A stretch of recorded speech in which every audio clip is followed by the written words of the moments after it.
Gold, trusted gold buyers. మీరు తాకట్టు పెట్టిన బంగారాన్ని విడిపించి ఈ రోజు ఉన్న మార్కెట్ ధరకు కొనబడను.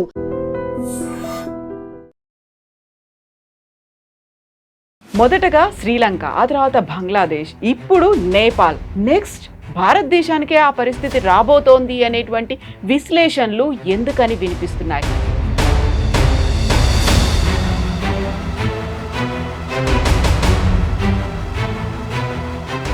అయితే నేపాల్లో మాత్రం అక్కడున్నటువంటి యూత్ మాకు మోదీ లాంటి ప్రధానమంత్రి కావాలి అని ఎందుకని చెప్తున్నారు, ఎందుకని నినదిస్తున్నారు?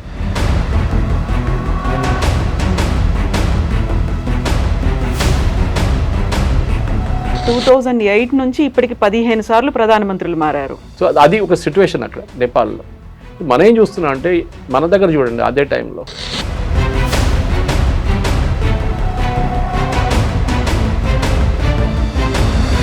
ఇక్కడే ఎందుకని ఇప్పుడు మోదీ లాంటి ప్రధానమంత్రి మాకు కావాలి అన్నట్టుగా మీరు చెప్పినట్టుగా రాచరిక వ్యవస్థ పోయింది, మేమంతా కంప్లీట్గా ఒక ప్రజాస్వామ్యం, ఒక లిబరల్గా మారాము అని చెప్పిన తర్వాత మాత్రమే హిందూ రాష్ట్రం ఎందుకు, హిందూ రాష్ట్రమే ఉన్నారు కదా మనం. మహారాజు ఆ ఫ్యామిలీని చంపేసిన తర్వాత ఫస్ట్ నెక్స్ట్ వచ్చిన గవర్నమెంట్ ఏమన్నారు, we're secular country, we're no longer Hindu country. Gen Z movement అనేది, బ్యాన్ నెపో కిడ్స్ మూవ్మెంట్, ఇవన్నీ పోయిన తర్వాత మెల్లిగా ఇప్పుడు దాన్ని స్టెబిలైజ్ చేసే ప్రయత్నాలు జరుగుతున్నాయి. స్టెబిలిటీ కావాల్సిందండి. మోదీ గారిని తీసుకెళ్ళి క్లోన్ చేయలేం కదా మనం. అవును.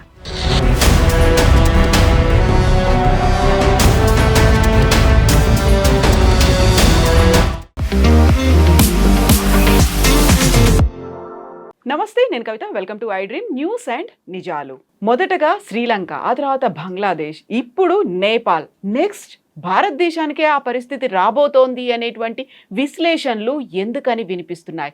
అలాంటి అన్రెస్ట్ మన దగ్గర కూడా ఉందా? అయితే నేపాల్లో మాత్రం అక్కడున్నటువంటి యూత్ మాకు మోదీ లాంటి ప్రధానమంత్రి కావాలి అని ఎందుకని చెప్తున్నారు, ఎందుకని నినదిస్తున్నారు? మనతో పాటుగా ఉన్నారు సీనియర్ జర్నలిస్ట్ సురేష్ కొచ్చాతిల్.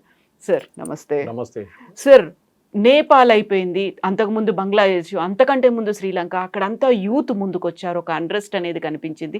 అలాంటి సిచ్యువేషన్ మన దగ్గర కూడా రాబోతోంది అనేటువంటి అంచనాలు, ఊహాగానాలు, విశ్లేషణలు ఎందుకని వస్తున్నాయి సార్? ఎందుకంటే ఒక ప్యాటర్న్ కనిపిస్తే మీకు ఎప్పుడు నెక్స్ట్ ప్యాటర్న్ 1, 2, 3, 4 అని కౌంట్ చేస్తారు. పాకిస్తాన్ మర్చిపోయాం మనం. పాకిస్తాన్ ఏం గొడవలు ఉండే ఇట్లాంటిది. Pakistan direct army take over చేసుకుంటారు. ఇప్పుడు కూడా అంతే సంగతి పాకిస్తాన్. యాయా ఖాన్ టైం నుంచి పర్వేజ్ ముషరఫ్ దాకా మనం దీన్ని ఇండివిజువల్గా అనలైజ్ చేయాల్సి వస్తుంది కవిత గారు. మెయిన్లీ ఫస్ట్ శ్రీలంక తీసుకుందాం. శ్రీలంకలో ఆ గొడవ ఎందుకు జరిగింది? ఫస్ట్ ఆఫ్ ఆల్ అక్కడ ప్రేమదాస కానివ్వండి, జయవర్ధనే కానివ్వండి, ఎల్టీటీతో ఉన్న ఆ యుద్ధం కానివ్వండి, దాంతో శ్రీలంక ఎకానమీ మొత్తం ధ్వంసం అయిపోయింది కంప్లీట్గా. వాళ్ళ మెయిన్ బిజినెస్ టూరిజం. కాఫీ కూడా ఉందనుకోండి, కానీ చాలా తక్కువ. అది అంత పెద్ద ఫారిన్ ఎక్స్చేంజ్ ఏం లేదు. Tourism was big governor. ఎప్పుడైనా మీ దేశంలో టెర్రరిస్ట్ యాక్టివిటీ ఉంటే టూరిస్టులు ఎందుకు వస్తారు? ఇప్పుడు పాకిస్తాన్కి ఎవరు వెళ్తారు? పిచ్చోళ్ళు వెళ్తారు పాకిస్తాన్, లేకుంటే ఆఫ్ఘనిస్తాన్. ఎవరు వెళ్తారు? లైఫ్ రిస్క్ తీసుకుని వెళ్ళేటోళ్ళు వెళ్తారు. కానీ శ్రీలంక కూడా అదే జరిగింది. దాని నుంచి బయటపడేటప్పటికి శ్రీలంక చాలా మటుకు లోన్స్ డిఫాల్ట్ చేశారు. మెయిన్లీ వాళ్ళు ఏం చేశారంటే చైనీస్ దగ్గర చాలా మటుకు అప్పు తీసుకున్నారు. బెల్ట్ అండ్ రోడ్ ఇనిషియేటివ్ అని చెప్పి చైనాకి హంబపోర్ట్ అప్పగించారు. వాళ్ళు అప్పగించలేదు, తీసుకున్న అప్పు వాళ్ళు తీసుకున్నారు, పోర్ట్ టేక్ ఓవర్ చేసుకున్నారు. అంతే. ఆ టైంలోనే అక్కడున్న యంగ్స్టర్స్ రోడ్డు మీద దిగారు. ఎందుకంటే పొలిటికల్ ఇన్స్టెబిలిటీ ఉంటాయి. రానిల్ విక్రమసింఘే కానివ్వండి, మిగతా వాళ్ళ మీద ఆరోపణలు, అది ఇది ప్రత్యారోపణలు జరిగినాయి. దాంతోపాటు పెద్దగా మూవ్మెంట్ జరిగింది. దీన్ని ఎవరైనా ఫండింగ్ చేశారా ఎన్కరేజ్ అంటే ఎస్, పాసిబ్లీ ఎస్. ఎందుకంటే రెజీమ్ చేంజ్ అనేది మీరు సిరియాలో చూశారు, లిబియాలో చూశారు, చాలా మటుకు ఇరాక్లో చూశారు, అండ్ ఆల్సో కొంచెం ఇరాన్లో కూడా ట్రై చేశారు, కానీ సక్సీడ్ కాలేదు. అక్కడ హిజాబ్ తీసి పక్కన పడేయడము, బుర్కాలు తీసి పడేయడము, చాలా మటుకు ప్రొటెస్ట్ జరిగింది అక్కడ ఇరాన్లో. కానీ వాళ్ళు ఇరానియన్ రెవల్యూషనరీ గార్డ్ వాళ్ళు మొత్తం దాన్ని సప్రెస్ చేశారు. శ్రీలంకలో జరిగిన తర్వాత ఇప్పుడు చెప్పండి, శ్రీలంకలో ఏమైనా గొడవ జరుగుతుందండి? ఇప్పుడు లేదు. ఆ రోజు కార్పెట్లు ఎత్తుకెళ్ళారు, చైర్లు ఎత్తుకెళ్ళారు, టేబుల్ ఎత్తుకెళ్ళారు, అక్కడ ఉన్న కప్పులు, సాసాలు అన్నీ తీసుకెళ్ళిపోయారు ప్రెసిడెన్షియల్ ప్యాలెస్ నుంచి. అది ఏంటంటే ఒక మాబ్ మెంటాలిటీ అంటాం. మన దగ్గర కూడా హైపోథెటికల్ చెప్తున్నాను, రేపు ఏదో ఒక పెద్ద ప్యాలెస్ లాంటి ఉన్న బిల్డింగ్ ఉంది, ఎవరు లేరు సెక్యూరిటీ గార్డ్ అంటే అందరు ఒక 100 మంది వెళ్ళి అక్కడ ఏం దొరికితే తీసుకొని బయటకు వచ్చేస్తారు. కానీ మందరు ఏంటంటే బయట పోలీసు వాళ్ళు పట్టుకుంటారు. వాళ్ళకి సిస్టమ్ లేదు. శ్రీలంకలో ఆర్మీ ఇస్ ప్రొఫెషనలీ ట్రైన్, దాని డౌట్ లేదు. ఎందుకంటే స్పెషల్లీ ఎల్టీటీతోనున్న ఆ గొడవలో army, Sri Lankan army was one of the best ఆ టైంలో. కానీ మీరు అక్కడి నుంచి శ్రీలంక ఎకనామిక్ స్టేట్ చూడండి, $500 మిలియన్ వాళ్ళకి కావాలి లోన్స్ రోల్ ఓవర్ చేయడానికి. అప్పు తీసుకున్న దానికి వాళ్ళు కడుతున్నది ఇంట్రెస్టే కడుతున్నారు, అప్పు కట్టట్లేదు. ప్రిన్సిపల్ అమౌంట్ అట్లనే ఉండిపోయింది. శ్రీలంక, చైనా వచ్చి డబ్బులు అడుగుతున్నారు, మాకు డబ్బులు ఇవ్వండి, మా డబ్బులు ఇవ్వండి అని చెప్పేసి. ఇది మన పర్సనల్ లోన్ తీసుకున్నట్లు అయిపోతుంది అనమాట. లాస్ట్ ఆడు ఊరేసుకుంటాడు. ఇది ఆ చేయలేం కదా, as a country you cannot do it. So దాని రోల్ ఓవర్లో ఏమైపోయిందో శ్రీలంక క్రైసిస్లో వెళ్ళిపోయింది. నాకు ఇప్పుడు కూడా గుర్తుంది, నేను బ్యాంకాక్ వెళ్తున్నప్పుడు ఒకసారి, ఐ థింక్ 2018 అనుకుంటాను, రాత్రి ఒక 12 అవర్ లే ఆఫ్ ఉండే కొలంబోలో. I didn't get a direct flight, Hyderabad Colombo Bangkok, Sri Lankan airlines. So అక్కడ నేను అంటే 12 అవర్స్ ఉంది కదా రాత్రిపూట. I landed around 9 o'clock. పొద్దున్న దాకా టైం ఉంది, ఒకసారి సిటీ తిరిగి వద్దామని చెప్పి $25 కడితే వీసా ఇస్తారు వాళ్ళు, 1 day వీసా. అప్పుడు వాళ్ళు అన్నారు, సార్ బయట గొడవ నడుస్తుంది పెద్దది, బుద్ధిస్టులు ముస్లింలు కొట్టుకుంటున్నారు అని. సో నేనన్నా అట్లా కూడా ఉంటుందా అని అడిగాను. ఆన్సర్ జరుగుతుంది, పెద్ద గొడవ ఉంది బయట, ఎందుకు మీరు వెళ్తారు, రిస్క్ అది, మీకు పొద్దున ఫ్లైట్ కూడా ఉంది, మీకు వెళ్ళకండి, ఇక్కడే ఉండిపోండి ఎయిర్పోర్ట్లో, సేఫెస్ట్ ప్లేస్ ఇస్ ఎయిర్పోర్ట్ అన్నారు. ఓకే అని ఉండిపోయాను అక్కడ. దానికన్నా మీకు గుర్తుంది, చర్చ్లో ఒక బాంబింగ్ జరిగింది శ్రీలంక, చాలా మంది చనిపోయారు. 2018 అనుకుంటాను. సెక్యూరిటీ ల్యాబ్స్ చాలా ఉంటాయి. నేను 18 గురించి మాట్లాడాను, 19 ఇది. శ్రీలంకలో కంటిన్యూస్గా పొలిటికల్ ఇన్స్టెబిలిటీ ఉండే. ఏ దేశమైనా కానీ, బంగ్లాదేశ్, నేపాల్, శ్రీలంక, పాకిస్తాన్, పొలిటికల్ ఇన్స్టెబిలిటీ ఉన్నప్పుడు ఆ దేశం రిస్క్లో ఉంటుంది. ఇప్పుడు ఈ దేశాలన్నీ చిన్న చిన్న దేశాలు, మనం కంపేర్ చేస్తే మన ఉత్తరప్రదేశ్ సైజ్ కూడా ఉండదు శ్రీలంక, బంగ్లాదేశ్ కూడా అంతే. పాకిస్తాన్ ఓకే, ఒక ఉత్తరప్రదేశ్, బీహార్, ఎంపీ కలిపితే ఒక పాకిస్తాన్ తయారవుతారు. కానీ గొడవ జరిగింది ఈ 3 ప్లేస్లు, పాకిస్తాన్లో జరగలేదు. బంగ్లాదేశ్లో జరిగింది రిలీజియస్. సో ఈ $500 మిలియన్ గురించి మాట్లాడిన శ్రీలంక, దాన్ని ఫినిష్ చేసేద్దాం ముందు. $500 మిలియన్ రోల్ ఓవర్ ఎవరు చేస్తున్నారు, ఇప్పుడు భారతదేశం చేస్తున్నారు. మొన్న కూడా వాళ్ళ కమ్యూనిస్ట్ ప్రైమ్ మినిస్టర్, ఇప్పుడున్న ప్రైమ్ మినిస్టర్ లెఫ్టిస్ట్, కమ్యూనిస్ట్ అని చెప్పలేము, లెఫ్టిస్ట్. అందరు అన్నారు ఆయన రాగానే కథం భారతదేశం అయిపోయింది, మళ్ళీ చైనాకి వెళ్ళిపోతాడు, చైనా దగ్గర వెళ్ళి డ్యాన్స్ చేస్తాడు అని చెప్పి. ఎక్కడికి వెళ్ళలేదు, స్ట్రైట్ వచ్చాడు భారతదేశానికి వచ్చేది. అదే $500 మిలియన్ రోల్ ఓవర్ చేయమన్నారు మోదీ గారు, రిక్వెస్ట్ చేశారు. మన ఎస్బీఐతోనో మిగతా బ్యాంక్స్తోనో దాన్ని రోల్ ఓవర్ చేసేసాం. దాన్ని ఇదే సిచ్యువేషన్ ఇంకో సిచ్యువేషన్ మనకి మాలీలో జరిగింది, మాల్డీవ్స్లో. మాల్డీవ్స్ చైనా దగ్గర మొత్తం వెళ్ళిపోయారు, కంప్లీట్ ఇండియా అవుట్ అని చెప్పి క్యాంపెయిన్ నడిపించి వాళ్ళకి ఎలక్షన్ గెలిచారు. ఇండియా అక్కడి నుంచి అవుట్ అయిపోవాలి. Of course it has no relation to శ్రీలంకలో ఏం జరిగింది. అండ్ ఒక ఎగ్జాంపుల్ ఎందుకు ఇస్తున్నా అంటే, భారతదేశం వాళ్ళ ఇన్ఫ్లుయెన్స్ ఎక్కడెక్కడ యూజ్ చేస్తుందని చెప్పి. 6 నెలల తర్వాత చైనా వాళ్ళకి డబ్బులు ఇవ్వడం బంద్ చేసేసారు. అదే మొయిజు భారతదేశానికి వచ్చి మోదీ గారిని కలిసి, నాకు ఒక $50 మిలియన్ కావాలి, సౌదీ అరేబియా దగ్గర నుంచి అప్పులు తీసుకున్నాం మేము, అది కట్టాలని చెప్పారు. మోదీ గారు ఓకే అన్నారు, రోల్ ఓవర్ క్రెడిట్ ఇచ్చారు మన ఇండియన్ బ్యాంక్స్ నుంచి. నెక్స్ట్ ఒక 2 నెలల తర్వాత వచ్చి మళ్ళీ నాకు ఇంకో $50 మిలియన్ కావాలన్నారు. సరే ఇచ్చేద్దాం, మళ్ళీ ఇదన్నీ లోన్ కదా, ఎప్పుడో ఒక రోజు తిరిగి వస్తుంది. కానీ మనం కండిషన్ పెట్టాం, మా ఇండియన్ నేవీని తీసేయమన్నారు కదా, వాళ్ళు అక్కడే ఉంటారు, మీరు మాట్లాడకండి, మేము కూడా మాట్లాడాం. మన డార్నియర్ ఎయిర్క్రాఫ్ట్ కానీ మన హెలికాప్టర్ అక్కడ ఉంది, చైనాని వాచ్ చేయడానికి. వీళ్ళందరూ తీసేయాలని చెప్పి చేపించిన క్యాంపెయిన్ మొయిజుది ఎలక్షన్ గెలవడానికి. కానీ ఎలక్షన్ తర్వాత సిచ్యువేషన్ మొత్తం మారిపోయింది. బంగ్లాదేశ్కి వద్దాం. బంగ్లాదేశ్ మీరు స్టార్టింగ్ నుంచి చూడండి, బంగ్లాదేశ్ 71 క్రియేషన్ చెప్పొచ్చు మనం, దానికన్నా ముందు పాకిస్తాన్ చేతిలో. షేక్ ముజీబుర్ రెహమాన్ చంపింది మొత్తం ఒక కాన్స్పిరసీ ఉండే. దాంట్లో మన ఫెయిలియర్ చాలా పెద్దది. రీసెర్చ్ అండ్ అనాలిసిస్ వింగ్కి ఒక 2 రోజుల ముందే ఇన్ఫర్మేషన్ వచ్చేసింది, ముజీబుర్ రెహమాన్ మొత్తం ఫ్యామిలీని చంపేస్తారు వాళ్ళు. అక్కడ ఉన్న కొన్ని టెర్రరిస్ట్ గ్రూప్స్, టెర్రరిస్ట్ అని చెప్పలేము, ఆ టైంలో మిలిటెంట్ గ్రూప్స్ అని చెప్పొచ్చు. బంగ్లాదేశ్లో జరిగింది. మన హెలికాప్టర్ పంపించినా కానీ the helicopter didn't reach in time and Mujibur Rahman గారిని చంపేశారు. Only Sheikh Hasina escaped. ఫ్యామిలీలో తన ఒక్కదే, ఆమె I think she was not in Dhaka at that time. అప్పుడు దాని తర్వాత మనం చూసాం రెగ్యులర్గా ఇన్స్టెబిలిటీ. జియావుర్ రెహమాన్, అక్కడ కూడా ఆర్మీ రూల్ ఉండే, మళ్ళీ ఆమె వాళ్ళ హిజ్ వైఫ్ కేమ్ ఇన్. దాని తర్వాత షేక్ హసీనా. సరే అక్కడ ఎలక్షన్ అనేది బంగ్లాదేశ్ కానీ పాకిస్తాన్ కానీ ఎలక్షన్ అనేది నడవదు. అక్కడ మన రాహుల్ గాంధీ ఎక్కడ వెళ్ళి ఓట్ చోరీ అని చెప్పాలి, కానీ ఇక్కడ కాదు అది. అక్కడ ఎవరు కావాలంటే వాళ్ళు చేసుకుంటారు. అట్లా వాళ్ళకి ఎలక్ట్రానిక్ ఓటింగ్ లేదు, ఏం లేదు, బ్యాలెట్ పేపర్. ముందు బీహార్లో ఎలక్షన్ ఎట్లా నడుస్తుంటే అట్లనే ఉంటుంది, అని వేసి చాప్ కొట్టేసి వేస్తూనే ఉంటారు డబ్బలో. షేక్ హసీనా చేసిన చాలా తప్పులు ఉన్నాయి, అంటే డౌట్ లేదు. కానీ బంగ్లాదేశ్ నడిపించాలంటే మీరు ఒక డిక్టేటర్ కావాలి మీకు అక్కడ. మనలా కాదు, డెమోక్రసీ కొంచెం ఎక్కువైపోతే కూడా ప్రాబ్లం అవుతుంది. సో అక్కడ Sheikh Hasina became a dictator.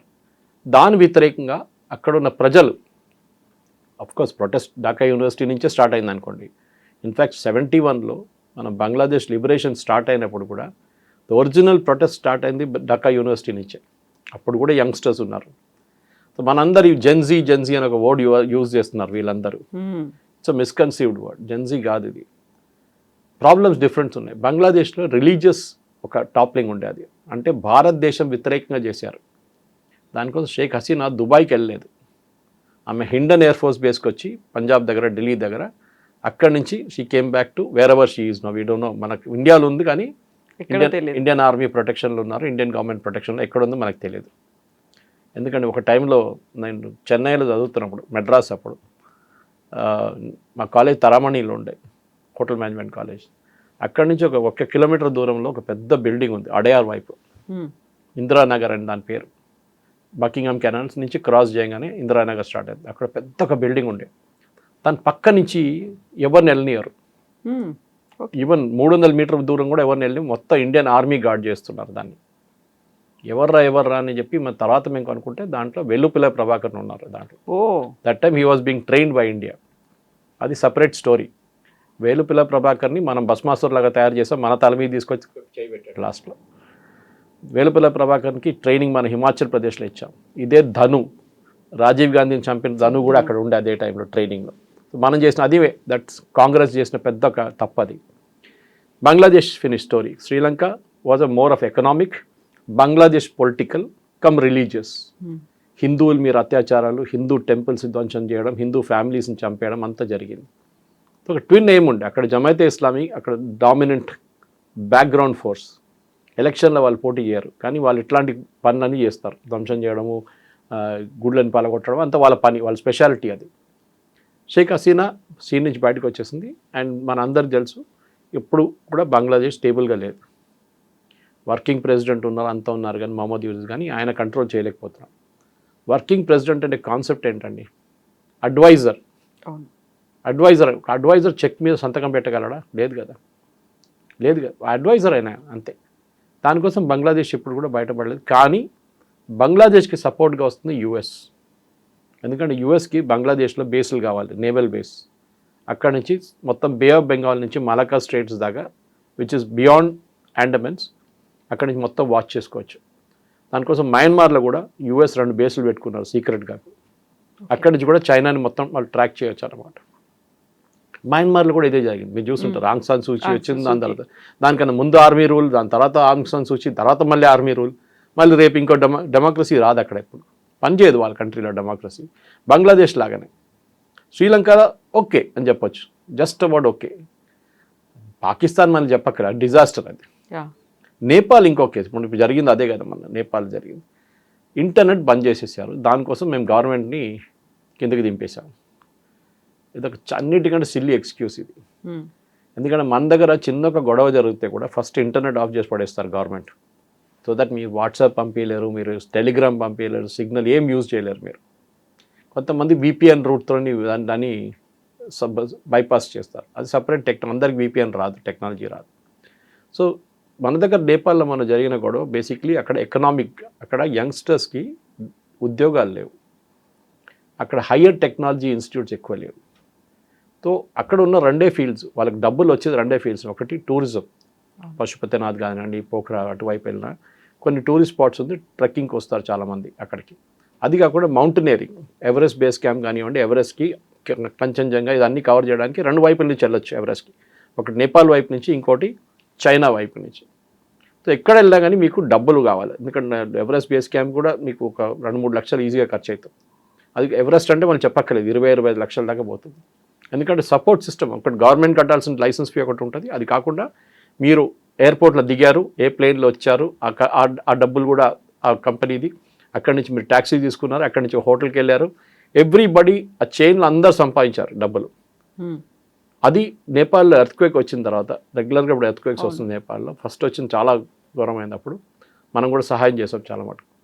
Nepal economy మొత్తం అన్స్టేబుల్ అయిపోయింది. అక్కడే ప్రాబ్లం స్టార్ట్ అయ్యింది. ఉద్యోగాలు లేవు. ఉద్యోగాలు లేనప్పుడు ఏం చేస్తారు కవిత గారు? రోడ్డు మీద దిగుతారు. వాళ్ళు చాలా మటుకు 65 లక్షల మంది నేపాలీలు ఇండియాలో పనిచేస్తున్నారని చెప్పి అన్అఫీషియల్ ఎస్టిమేట్, అఫీషియల్ ఇంకా ఎక్కువ ఉంటుంది. అన్అఫీషియల్ ఎస్టిమేట్ 65 లక్షల మంది పనిచేస్తున్నారు భారతదేశంలో, దట్ టు లో ఎండ్ జాబ్స్.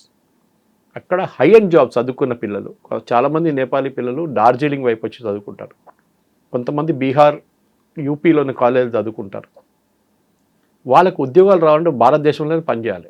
అదంతా అన్ఆర్గనైజ్డ్ సెక్టార్లోనే వర్క్ చేస్తారు. కానీ ఇప్పుడు చదువుకున్న పిల్లలు ఉన్నారు, ముందట్లా కాదు. ఇప్పుడు మనం కూడా చూస్తాం, లాస్ట్ జనరేషన్ వీళ్ళు పొలాల్లో పనిచేసిన వాళ్ళు ఉంటారు. నా వాచ్మెన్ కూతురు దీనికన్నా మనం చెప్పాను మీకు ఒకసారి, ఎంబీఏ చేసింది ఆమె. సో ఆ నెక్స్ట్ జనరేషన్ చేంజ్ అయిపోతుంది. సో వాళ్ళు ఎంబీఏ చేసినప్పుడు ఉద్యోగం లేకుండా వాళ్ళు ఏం చేస్తారు?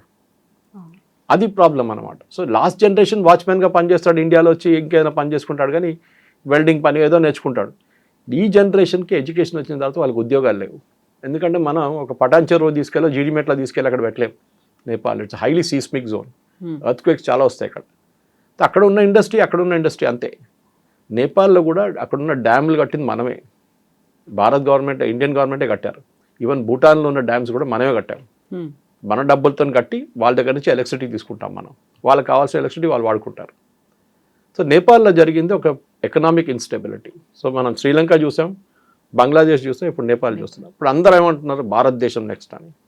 భారతదేశంలో ఎందుకు జరగదు అనేది చాలా సాలిడ్ రీజన్స్ ఉంది. ఒకటి, మనం చాలా పెద్ద కంట్రీ, పాపులేషన్ వైజ్ అట్లీస్ట్ 140 కోట్ల మంది. రెండోది, మన సిస్టమ్స్ చాలా బాగుంది. ఇప్పుడు కూడా నేనే జ్యుడిషియరీని క్రిటిసైజ్ చేస్తాను, కానీ మొన్న మహారాష్ట్రలో ప్రొటెస్ట్ జరిగిన జ్యుడిషియరీ దిగారు. ఏంటి ఇంత గొడవ, ఖాళీ చేయమని చెప్పండి శివాజీ పార్క్ మైదానం అని చెప్పేసి వాళ్ళు ఆర్డర్ ఇచ్చారు. మూడోది, పొలిటికల్ పార్టీస్ కూడా మెచ్యూరిటీ ఉంది భారతదేశంలో. వాళ్ళకి తెలుసు రాహుల్ గాంధీ కోర్స్ ఆయన్ని డిస్కౌంట్ చేసేయాలి, ఎందుకంటే ఆయనకి అసలు మెచ్యూరిటీ లేదు, ఓట్ చోర్ అని తిరుగుతుంటాడు. ఆయన చేసే ఒక ఆరోపణలే ఆయనకి ఇంపాక్ట్ ఆయనకి సరిగా అర్థం కావట్లేదు, దాని ఇంపాక్ట్ ఎక్కడికి వెళ్తుందని. కానీ భారతదేశంలో మీరు ఒక 2000 మంది 3000 పిల్లల్ని రోడ్డు మీద దింపి గొడవ చేయలేరు. పోలీసు వాళ్ళు కొడతారు ఫస్ట్ వచ్చి, దాని తర్వాత మీరు పట్టించుకోకపోతే ఆర్ఏఎఫ్ని పంపిస్తారు, వాడు వాటర్ క్యానన్ టీయర్ గ్యాస్ కొడతాడు. మళ్ళీ మీరు సర్వైవ్ అయితే కూడా సిఆర్పిఎఫ్ వాడు వచ్చి కొడతాడు. సిఆర్పిఎఫ్ వాడు ఎట్లా ఉంటుందంటే, ఎప్పుడు కవిత గారు హైదరాబాద్లో పెట్టే సిఆర్పిఎఫ్ వాడు తమిళనాడు నుంచి వస్తాడు, వాడికి లాంగ్వేజ్ తెలియదు. మీరు వచ్చి నన్ను కొట్టకండి అని తెలుగులో చెప్తే కూడా వాడు కొడతాడు, అర్థం కాదు వాళ్ళకి. So that's a deliberate strategy. దానికోసం చూడండి, తిహార్ జైలు గార్డ్ చేసేది తమిళనాడు స్పెషల్ బెటాలియన్, వాడికి హిందీ రాదు. సో కానీ రొటేట్ చేస్తున్నారు, వాళ్ళు కన్సిస్టెంట్గా ఉండనియరు అక్కడ. సో దట్ ఈస్ స్ట్రాటజీ అనమాట. సో మన దేశంలో ఒక స్ట్రక్చర్ అన్నీ కాకుంటే లాస్ట్లో కర్ఫ్యూ పెట్టి ఆర్మీకి ఇచ్చేస్తారు. మనం చూసాం చాలా మటుకు గుజరాత్ రైట్స్ నుంచి దానికి ముందు జరిగింది, హైదరాబాద్లో రైట్స్ జరిగినాయి ఎన్నోసార్లు. సో మన దగ్గర సిస్టమ్ ఉంది, ఏది తిప్పి కొట్టడానికి సిస్టమ్ ఉంది. మీరు వినకపోతే కొడతాం మిమ్మల్ని. నేపాల్లో కొట్టలేదు, బంగ్లాదేశ్లో కొట్టలేదు, వాళ్ళు ఏం కావాలంటే చేసుకోమని చెప్పారు వాళ్ళ దగ్గర. మన దేశంలో మీరు రాష్ట్రపతి భవన్ లోపల దూరడానికి ట్రై చేయండి, ఇంపాసిబుల్. వాళ్ళే రాష్ట్రపతి, వాళ్ళ ప్రెసిడెంట్ బాడీగార్డే చూసుకుంటారు మిమ్మల్ని. సో ఇట్లాంటి గుండాయిజం, సో ప్లెయిన్ గుండాయిజం, ఇంకేం జరగలేదు. ఏమో వాళ్ళు ఇప్పుడు రోడ్లు అంతా క్లీన్ చేస్తున్నారు, ఎంత మంచి పిల్లలు చూడండి అని చెప్పి వాళ్ళు స్టోరీ చేస్తున్నారు. అంతా పై మీరు అన్నీ తగలబెట్టిన తర్వాత మళ్ళీ ఇంకేంటండి రిపేర్ చేయడం? It's over. మీ ఇమేజ్ పోయింది. నేపాల్ నెక్స్ట్ 10 years, సరే వాళ్ళకి ఇంకో డిమాండ్ ఏంటంటే వారు రాజుని తీసుకురావాలి, వీ వాంట్ మొనార్కీ బ్యాక్. ఎందుకంటే నేపాల్ ఒరిజినల్గా మీకు గుర్తుండే కవిత గారు, కింగ్ బీరేంద్ర ఆ టైంలో ఉన్నప్పుడు కూడా it was a Hindu kingdom, ఒఫిషియల్గా Hindu kingdom, as much as Britain is a Protestant country అని వాళ్ళ దాంట్లో ఉంది, దట్ ఈస్ ప్రొటెస్టెంట్ చర్చ్. మొన్న యుఎస్ స్టేట్ డిపార్ట్మెంట్ ఒక నోట్ కూడా ఇష్యూ చేశారు, that we're a Catholic country అని, క్రిస్టియన్ క్యాథలిక్ కంట్రీ అని చెప్పి వాళ్ళు చాలా క్లియర్గా, అంటే వాళ్ళు బ్యాప్టిస్ట్ ఎక్కువ వాళ్ళు యూఎస్లో, కానీ క్రిస్టియన్ కంట్రీ అని చెప్పి స్టేట్ డిపార్ట్మెంట్ నోటిఫికేషన్ ఇష్యూ చేశారు.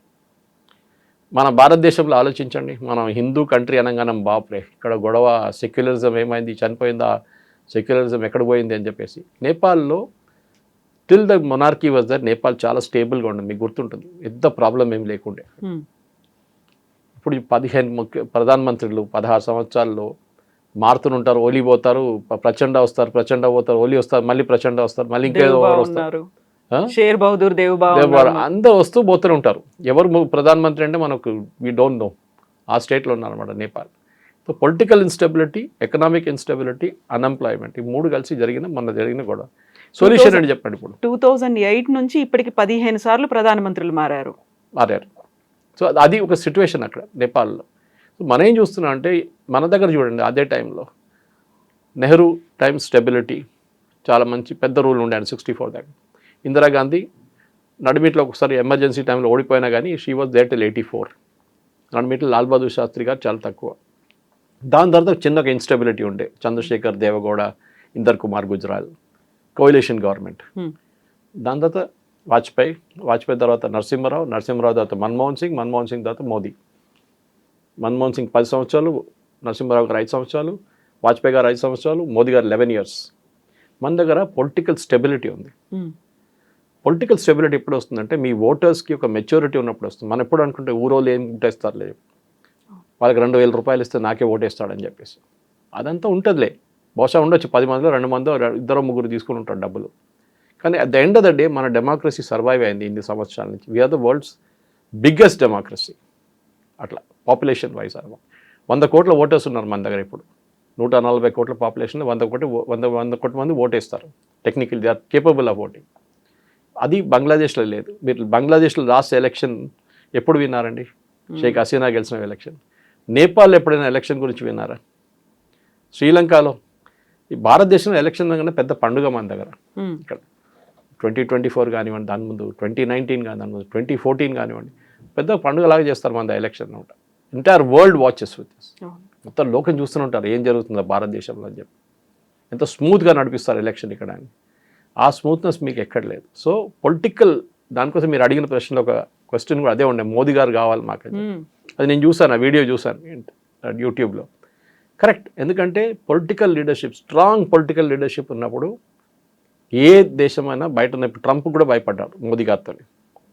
హీ న్యూ దట్ మోదీ గారిని ఇంత ట్విస్ట్ చేయలేము. మెక్సికోని చేసినట్టు, కెనడాని చేసినట్లు, వియట్నాం చేసినట్టు మోదీ గారిని మనం బ్లాక్మెయిల్ చేయలేము, లేకుంటే ఆయన మీద ప్రెషర్ పెట్టలేమని తెలిసిపోయింది వాళ్ళకి క్లియర్గా. సో ఇప్పుడు మెచ్యూర్గా మాట్లాడుతున్నారు.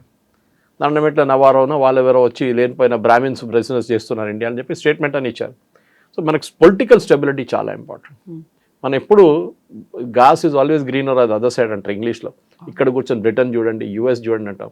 మీరు బయటికి వెళ్ళి ఇక్కడ చూడండి. భారత్ జీడిపి 7% తక్కువ ఉంది, మన 6.57 ఉంది. ఎకనామిక్ స్టెబిలిటీ ఉంది. మనకి $700 బిలియన్ ఫారిన్ ఎక్స్చేంజ్ మన దగ్గర ఉంది. స్టాక్ మార్కెట్ స్టేబుల్గా ఉంది. All our institutions are working well. సరే అక్కడిక్కడ ప్రాబ్లమ్స్ ఉంటాయి, ఏ దేశంలో లేదండి అది. ఇంత పెద్ద 140 కోట్ల మంది ఉన్న దేశం డెఫినెట్లీ ప్రాబ్లమ్స్ ఉంటుంది. కొంతమంది అంటారు ఇంకా పావర్టీ ఉందంటారు, తినడానికి మనుషులు తిండి లేదంటారు. 80 కోట్ల మందికి రేషన్ ఇస్తున్నారు ఫ్రీగా. ఏ దేశం ఇస్తారు చెప్పండి? వాళ్ళు పాకెట్ నుంచి ఖర్చు పెట్టేపోయే 3,000 రూపాయలు, 4,000 రూపాయలు, 5,000 రూపాయలు బియ్యం కొనడానికి, పప్పు కొనడానికి, మిగతా ఐటమ్ కొనడానికి ఇప్పుడు వాళ్ళు సేవింగ్ చేసుకుంటున్నారు. మన పేదోళ్ళ గురించి మాట్లాడుతాం. వాళ్ళకి ఆ సేవింగ్ క్యాష్ ఉంటుంది వాళ్ళ చేతిలో. ఒకరోజు పనికి పోకపోతే కూడా మీకు బియ్యం ఇంట్లో ఉంది. So that is the stability that you need to bring. Economic stability ఒకటి. దానికోసం మోదీ గారికి చాలా కొంతమంది కావాలంటే దీంతో కామెంట్ వచ్చి కొడతారు, మోదీ సురేష్ కోచాట్లు ఆర్ఎస్ఎస్ మనిషి అని చెప్పేసి. No problem. కానీ మనం బయట నుంచి చూస్తున్నప్పుడు తెలిసిపోతుంది స్టెబిలిటీ అంటే ఏంటి. ఒక స్టేబుల్ ప్రైమ్ మినిస్టర్ ఉండడం చాలా ఇంపార్టెంట్. ట్రంప్ని చూసి చాలామంది నవ్వుతున్నారు ఇప్పుడు, ఎందుకంటే ఈజ్ అన్ప్రెడిక్టబుల్. ఒకరోజు ఒకటంటాడు, పిల్లి నల్లదంటాడు, నెక్స్ట్ డే అంటే కాదు కదా అది పిల్లి తెల్లదంటాడు. మారిపోతుంది ఆయన డైలాగులు అన్నమాట. మోదీ గారు అట్లా కాదు. మోదీ గారు స్టేబుల్గా ఫంక్షన్ చేస్తున్నారు. ఇక్కడ ముందు మన్మోహన్ సింగ్ గారు కూడా చేశారు, కానీ అంత పవర్ లేకుండే ఆయన దగ్గర. మోదీ గారి దగ్గర ఉండే డిసిషన్ మేకింగ్ పవర్ లేకుండే. ఎందుకంటే decision making power Sonia Gandhi దగ్గర ఉండే. సో ఆ ఒక స్టెబిలిటీ భారతదేశంలో ఉన్నప్పుడు దాకా మనకి నేపాల్లో జరిగింది కానీ, శ్రీలంకలో జరిగింది కానీ, దాని తర్వాత బంగ్లాదేశ్లో జరిగింది, ఎక్కడ మన దేశంలో జరగదు. That is taken for granted. అన్నిటికంటే important, before I miss the point is, మన ఆర్మీ ఈజ్ పొలిటికలీ న్యూట్రల్. ఇవాళ దాకా మన ఆర్మీ ఏ పొలిటికల్ ఇన్సిడెంట్లో కూడా వాళ్ళు ఎప్పుడు వైలేట్ చేయలేదు. ఆపరేషన్ బ్లూ స్టార్ టైంలో కొంచెం ప్రాబ్లం ఉండే సిక్ రెజిమెంటల్ సెంటర్లో, అది కానీ అది సార్ట్అవుట్ చేసుకున్నారు అప్పుడే. కానీ మన ఆర్మీ ఎప్పుడు ఇంటర్ఫియర్ కారు. ఇవాళ దాకా మీరు ఏదో భూకంపం వచ్చినా కానీ, వరదలు వచ్చినా కానీ ఆర్మీ వాళ్ళు కనిపిస్తారు. వాళ్ళు అదర్వైజ్ సివిలియన్తో వాళ్ళకి ఎక్కువ టచ్ ఉండదు. వాళ్ళు పని చేసుకుంటారు, వాళ్ళకి ఇచ్చిన మ్యాండేట్ చూసుకుంటారు. ఆపరేషన్ సింధూర్ లాంటి ఒక చిన్న ఘర్షణ జరిగితే అది చూసుకోమన్నారు, అదంతా వాళ్ళు చేశారు బాగానే. సో ఇండియన్ ఆర్మ్ ఫోర్సెస్ వాళ్ళ పని వాళ్ళు చూసుకుంటున్నారు, వాళ్ళు పొలిటిక్స్కి రారు. కానీ పాకిస్తాన్ అట్లా కాదు, బంగ్లాదేశ్లో కాదు. పాకిస్తాన్ జనరల్స్ చూడండి, యాయా ఖాన్ టైం నుంచి పర్వేజ్ ముషర్రఫ్, ఇప్పుడు కూడా ఉన్న అసీం మునీర్, వీళ్ళందరికీ లండన్లో పెద్ద పెద్ద ఇల్లు ఉంటుంది ఒఫీషియల్గా. పెద్ద ఫస్ట్ వాళ్ళే చేస్తారు లండన్లో, పెద్ద ఒక 50 కోట్ల ఇల్లు, లేకపోతే 100 కోట్ల ఇల్లు కొనుక్కుంటారు. మ్యాన్షన్, పెద్ద మ్యాన్షన్ తీసుకుంటారు. పిల్లలందరినీ యూరోప్లో చదివిస్తారు, లేకుంటే యూఎస్ పంపిస్తారు. ఇది వీళ్ళ మెయిన్ గేమ్. సో అక్కడున్న దేశంలోని డబ్బులన్నీ తీసుకెళ్ళి బయట పెట్టి వీళ్ళు బిజినెస్ నడిపిస్తారు. సేమ్ థింగ్ విత్ ఇప్పుడు షేక్ హసీనా డబ్బులన్నీ దుబాయ్లో ఉందంటున్నారు, లేకుంటే లండన్లో ఉందంటున్నారు. పాసిబ్లీ బహుశా ఉండొచ్చు. ఓకే, బట్ మన దేశంలో అట్లా ఎవరైనా చెప్తుంటారు? మన దేశంలో అట్లా ఆరోపణలు రావు చాలా తక్కువ. సరే, స్విస్ బ్యాంక్లో డబ్బులు ఉందని చెప్తారు చాలామంది, కానీ దానికి ఏం ప్రూఫ్ లేదు. సుప్రీంకోర్టు అపాయింటెడ్ కమిషన్ దానికి అది సపరేట్ స్టోరీ అది. కానీ ఒక economic stability, political stability and of course military wise stability ఉంటే ఏ దేశంకి ఏ ప్రాబ్లం ఉండదు. ఇక్కడే ఎందుకని ఇప్పుడు మోదీ లాంటి ప్రధానమంత్రి మాకు కావాలి అన్నట్టుగా మీరు చెప్పినట్టుగా రాచరిక వ్యవస్థ పోయింది, మేమంతా కంప్లీట్గా ఒక ప్రజాస్వామ్యం, ఒక లిబరల్గా మారాము అని చెప్పిన తర్వాత మాత్రమే ఇలాంటి ఒక అన్స్టెబిలిటీ వచ్చింది. అందుకే మాకు మళ్ళీ రాజరిక వ్యవస్థ కావాలి, మాకు మళ్ళీ రాజులు కావాలి అనేటువంటి ఆ డిమాండ్, హిందూ రాష్ట్రంగా చేయాలి అనేటువంటి డిమాండ్, ఇన్ని రకాల డిమాండ్లు ఎందుకని బయటకు వస్తున్నాయి? స్టెప్ బై స్టెప్ చూద్దామండి. హిందూ రాష్ట్రం ఎందుకు? హిందూ రాష్ట్రమే ఉన్నారు కదా ముందు. అవును, మహారాజు ఆ ఫ్యామిలీని చంపేసిన తర్వాత ఫస్ట్ నెక్స్ట్ వచ్చిన గవర్నమెంట్ ఏమన్నారు? We're a secular country, we're no longer a Hindu country. ఆ రోజు ప్రాబ్లమ్స్ మొదలైంది నేపాల్ది. ఎందుకంటే నేపాల్ ఎప్పుడు కూడా చూడండి, వాళ్ళ ప్రధానమంత్రి, ఇప్పుడు కాబోయే ప్రధానమంత్రి, she was chief judge something like that.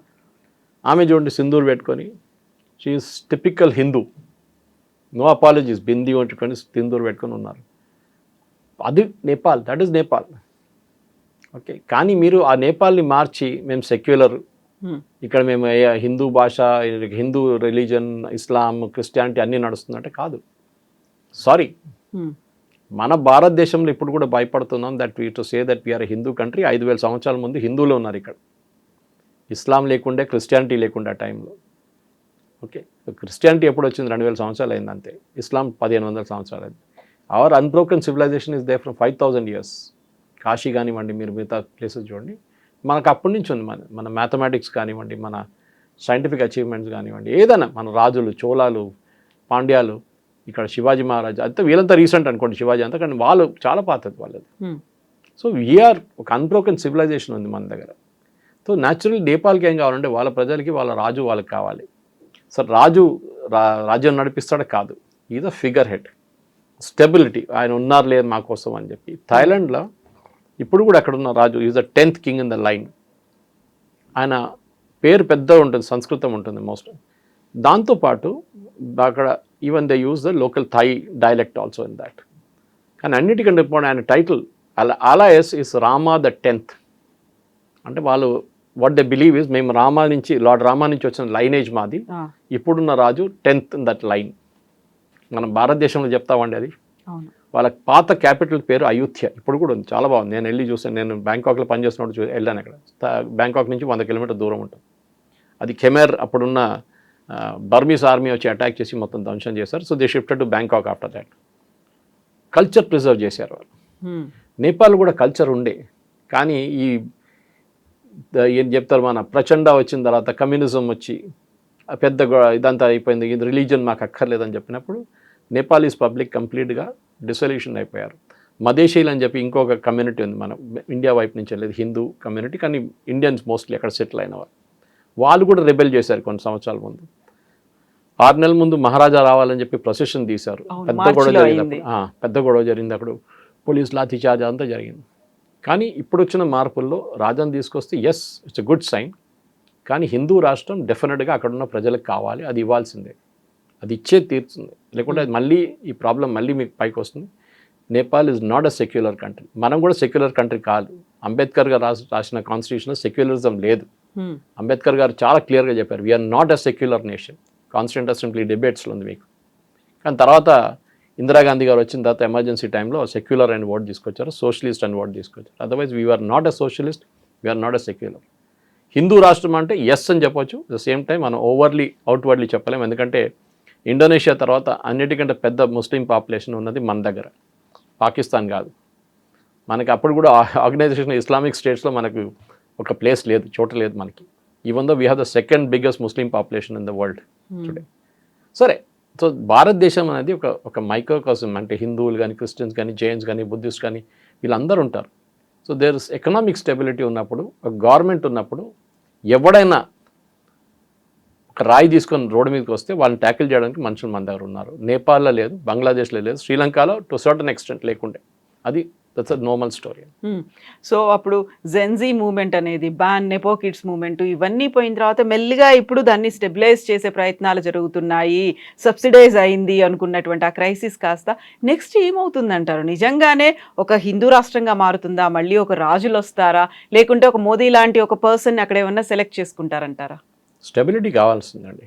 Modi గారిని తీసుకెళ్ళి క్లోన్ చేయలేం కదా మనం. అవును. కానీ మొన్న అక్కడ ఆర్మీ చీఫ్ ఒక స్పీచ్ ఇచ్చారు ఆ రోజు స్టెబిలిటీ కోసం.